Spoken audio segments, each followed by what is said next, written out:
சீமான வந்து அவர் வந்து கண்டுக்கிறதே இல்லைங்க. தமிழக வெற்றிக்காரங்க யாராவது அவருக்கு பதில் சொல்றாங்களா? இதுவே அவருக்கு அசிங்கம் தான்.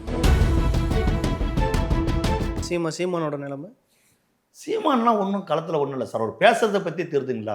அவருடைய கோபம், அவருடைய ஆத்திரம், அவர் அவ்வளோ விஜய் விமர்சிக்கிறதுக்கு காரணம் என்ன?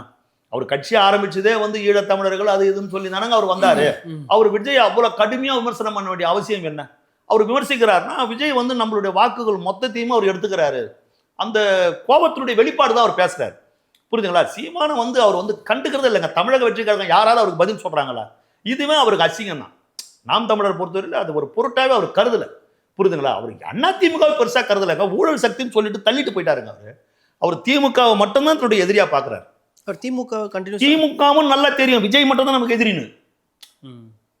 தூங்குறவனை எழுப்பலாம் சார், தூங்குற மாதிரி நடிக்கிறவனை எழுப்ப முடியாது. திமுகவுக்கு 100% தெரியும் விஜய் மட்டும் தான் நமக்கு எதிரி. விஜய்க்கு அபரிதமான மக்கள் செல்வாக்கு இருக்கிறது. தமிழ்நாட்டில் ஒரு மிகப்பெரிய சுனாமி, ஒரு எழுச்சி ஏற்பட்டு கொண்டிருக்கிறது. இது தேர்தலிலே எதிரொலிக்க போகிறது. பெண்கள் மத்தியிலே மகத்தான சாதனை விஜய் அவர்களுக்கு இருக்கிறது. விசில் சித்தம் ஓங்கி அந்த சத்தம் ஒலிக்க போது, காது கிழிய போது, ஜவ்வு அருந்து தொங்க போது, அத்தனை பேருக்கும் தெரியும்.